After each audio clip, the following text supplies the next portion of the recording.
July guys, good morning. समय हो गया है 9:34 और हम लोग निकल चुके हैं हेनले से। और आज हम जाने वाले हैं वर्ल्ड के हाईएस्ट मोटरेबल रोड पे, जो कि है उमलिंगला। उमलिंगला एक पास है, तो हम वहाँ जाने वाले हैं आज। और वहाँ जाने के लिए हमें जो रास्ता पड़ेगा वो फोर्टिला से होते हुए जाएगा। सो अभी जो रास्ता दिख रहा है हमें वो एकदम क्लीन है, बहुत ही चिकना है, मक्खन रोड है। और इस पे देखते हैं हम कितनी दूर तक जाते हैं, कितनी दूर तक हमें अच्छा रोड मिलता है। यहाँ तक कि आपको हम ये भी बताएंगे कि कहाँ पर ज़्यादा चढ़ाई आने वाली है, कहाँ पर कम चढ़ाई है, या फिर कितना गाड़ी को प्रॉब्लम होने वाली है आगे चल के। क्योंकि एज़ यू नो कि ये हाईएस्ट मोटरेबल रोड है, तो बहुत ज़्यादा हाइट पर है। और उसी के साथ साथ वहाँ पे फिर ऑक्सीजन की भी कमी हो जाती है। तो ऑक्सीजन की कमी से हो सकता है कि हमें भी थोड़ा प्रॉब्लम फील हो, लेकिन उससे ज़्यादा प्रॉब्लम फील होती है गाड़ी को, क्योंकि कंबस्शन ऑक्सीजन की हेल्प से होता है। और अगर ऑक्सीजन ही कम है तो वो कंबस्शन बहुत कम होता है, तो उसकी वजह से गाड़ी को काफ़ी प्रॉब्लम हो सकती है। सो लेट्स सी कि क्या होता है आगे चल के। सो अभी हम निकल रहे हैं और ये हमारा रास्ता है।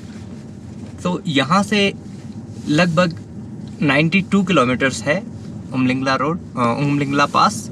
सो हम वहाँ जाने वाले हैं और देखते हैं क्या होता है, कैसा होता है।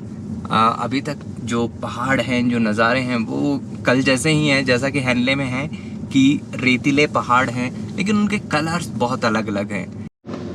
सो अभी हम 20 किलोमीटर चल चुके हैं और अब बहुत ही अच्छी चढ़ाई आ चुकी है। हम बहुत ही हाइट पर आ चुके हैं।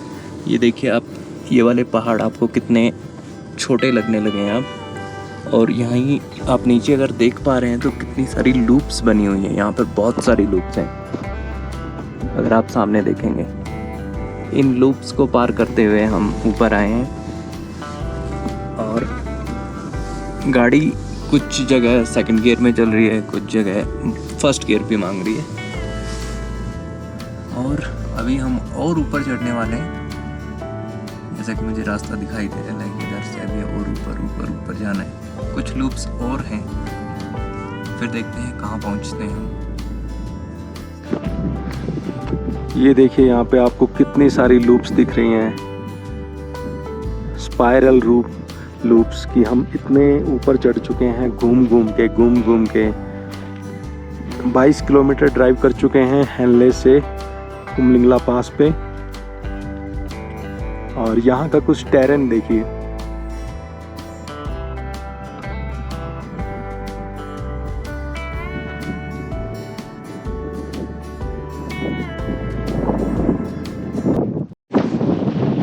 बहुत ही तेज हवा चलती हुई है यहाँ पर। हम 26 किलोमीटर चल चुके हैं हेनले से, और 26 किलोमीटर बाद हम जहाँ पर पहुँचे हैं उस जगह का नाम है फोर्टिला पास। 18,124 फीट हाइट। और ये देखिए, ये है फोर्टिला पास। इसका एल्टीट्यूड जो है वो 18,124 फीट है। और यहाँ पर देखिए चारों तरफ कुछ नहीं है, सुनसान है, एक पक्षी तक नहीं है। और 6 डिग्री यहाँ पर टेम्परेचर है। हवाएं इतनी तेज चल रही हैं, सनसनाती हुई। और नेटवर्क तो भाई पूछो ही मत, यहाँ नेटवर्क है ही नहीं।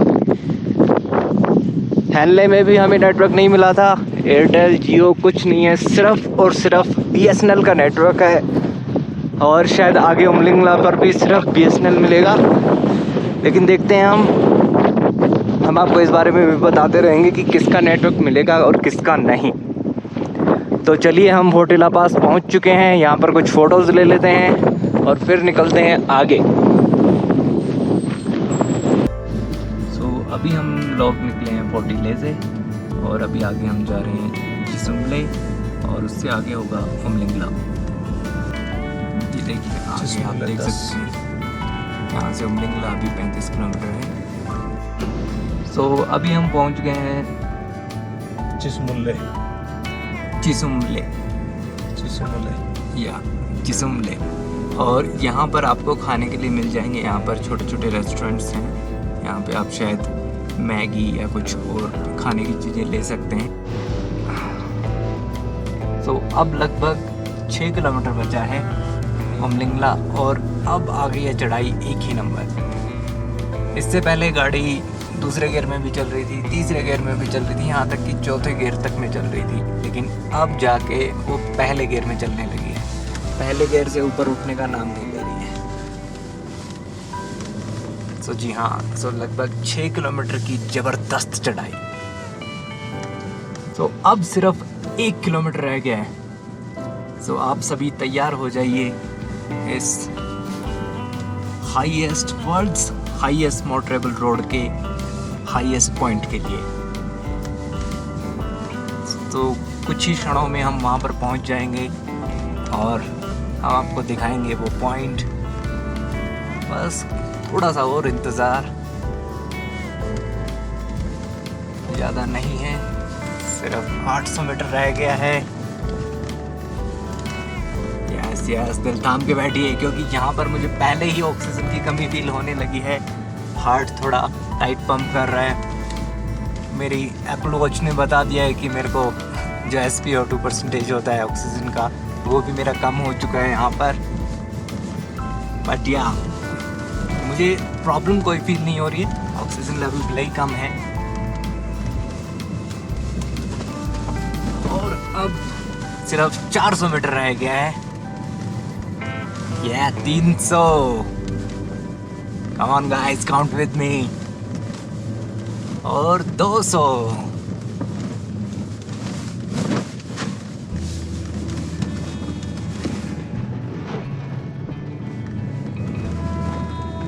लेकिन यहाँ का और गाड़ी का मुझे लग रहा है थोड़ा डिफरेंट है। अभी बोर्ड देखा मैंने, ओ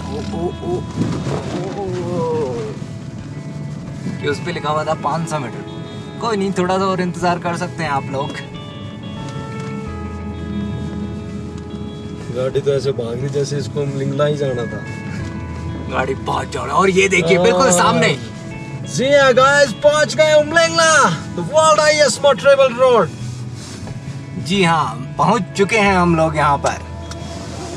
ये देखिए,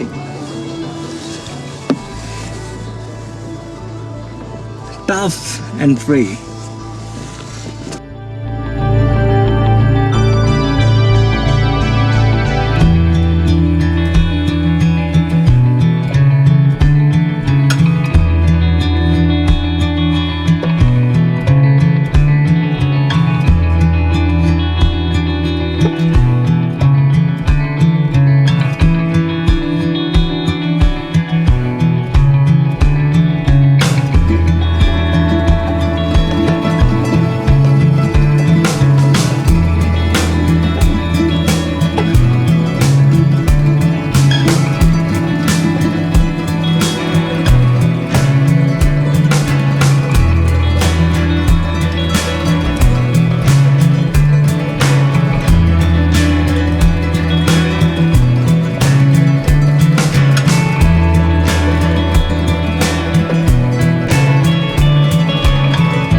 ये देखिए गाइस, हम हैं उमलिंगला में, और उमलिंगला में ये देखिए हमारे फ़ोनों का हाल देखिए आप। ये iPhone 11 दिखा रहा है कि 5 बज गए हैं। ये मेरा iPhone 15 Pro ये कह रहा है 5 बज गए हैं। ये और मेरी घड़ी देख लीजिए, एप्पल वॉच, ये भी कह रही है 5 बज गए हैं। बट हमारी क्रेटा एक्चुअल टाइम दिखा रही है जो कि है 2:33। घड़ी में भी देख और सकते ये हैं, एनालॉग घड़ी देख लीजिए, ये भी सेम टाइम दिखा रही है। यानी फोन दिखा रहे हैं चाइना का टाइम। लो जी, हमारे फोनों ने तो पकड़ लिए चाइना के नेटवर्क, इनके अकॉर्डिंग हम चले गए चाइना के टाइम जोन में। चलो जी तो यहाँ से निकलते हैं, अब उमलिंगला से निकल रहे हैं। शायद थोड़ी देर बाद ये इंडिया का टाइम जोन पकड़ ले और सही टाइम दिखाने लगे। चलिए जी। ये देखिए friends, you are now higher than Everest base camp. यानी कि जब आप उमलिंगला जाते हैं तो आप एवरेस्ट बेस कैंप से भी ऊपर हाइट पे होते हैं। और ये देखिए माई क्रेटा, जो कि इस वक्त है एवरेस्ट बेस कैंप से भी ऊपर।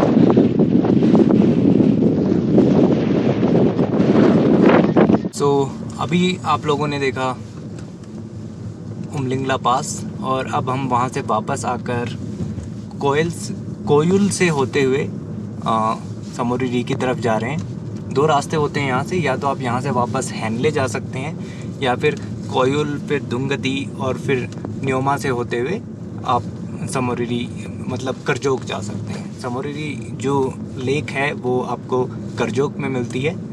अब वहाँ जाने के लिए आप ये 2 रास्ते ले सकते हैं। हमने लिया है कोयुल होते हुए, अभी हम उस तरफ जा रहे हैं। और जैसा कि हमने लोगों से पता किया है, कोयुल से दुंगती का जो रास्ता है वो थोड़ा सा ऑफ रोड है, उसके बाद शायद अच्छा रास्ता है। लेकिन जैसी भी स्थिति होगी रोड की, वो हम आपको जैसे जैसे चलते जाएंगे वहाँ पे वैसे वैसे हम आपको बताते रहेंगे। बने रहिए हमारे साथ और देखते रहिए लद्दाख। अभी हम धुमती एक जगह है उसकी तरफ जा रहे हैं। रास्ता वहाँ तक अभी कच्चा है, लगभग 30 से 35 किलोमीटर का रास्ता है वहाँ तक पहुँचने का। और अगर आप मेरे राइट में देखेंगे तो राइट में जो आप देख रहे हैं, जो पहाड़ देख रहे हैं, वो सब चाइना है। इधर से एक सिंध नदी बह रही है, सिंध नदी के उस तरफ चाइना है और इस तरफ इंडिया है। रास्ता भी इतना कुछ ख़राब नहीं है ये, अभी तक इससे भी बहुत ख़राब रास्ते हमने देखे। ये तो ठीक है रास्ता। आगे देखते हैं। अभी धूप भी बहुत तेज़ आ रही है, तो आई गेस आप लोगों को सही से दिख भी नहीं रहा होगा, तो मैं थोड़ा आगे जाकर वीडियो। अभी हम ऐसे मैदानी इलाके से गुज़र रहे हैं। यहाँ पर इतना खाली एरिया है कि लोगों का जहाँ मन करता है वो वहाँ से गाड़ियाँ ले जाते हैं। तो यहाँ पर इतने सारी लाइन्स हैं टायर्स की कि आप कंफ्यूज रहेंगे कि कौन सी लें। बट आपको वही लेनी है जिस पे आपको लगे कि यहाँ से सबसे ज़्यादा गाड़ियाँ गई हुई हैं, क्योंकि वो काफ़ी पुराना रास्ता होगा। जिस पे कम गाड़ियाँ गई होंगी वो आपको एक बार देखने को सही लगेगा, लेकिन आगे जाके हो सकता है कि वहाँ कुछ पत्थर पड़े हों या कुछ भी हो सकता है। आप ध्यान से चलाएं। अभी हम लोग दुंगती नहीं पहुँचे हैं, अभी उसी रास्ते पर हैं हम। लेकिन जो साइड से मैंने आपको बताया था कि सिंध नदी बह रही है, जिसकी दूसरी तरफ उस टाइम चाइना था, अभी उस टाइम चाइना नहीं है, अब इंडिया ही है दोनों तरफ। लेकिन इस शाम के मौसम में इसकी खूबसूरती देखिए आप, कितनी चमकदार हो गई है ये नदी। आई डोंट नो कि कैमरा कितने अच्छे से इस चीज़ को कैप्चर कर रहा होगा, लेकिन मेरी आंखों में ये बहुत ही शानदार दिख रही है। मैं थोड़ा और पास जाता हूँ।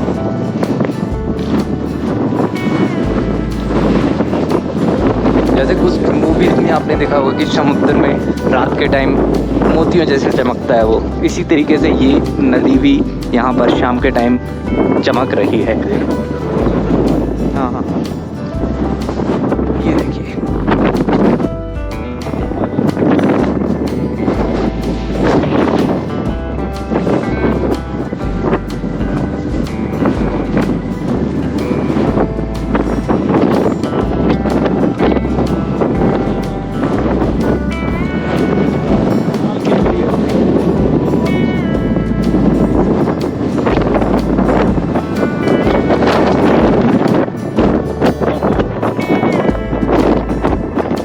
सबसे ज़्यादा खूबसूरती इस वजह से लग रही है क्योंकि अभी हवा बहुत तेज़ चल रही है।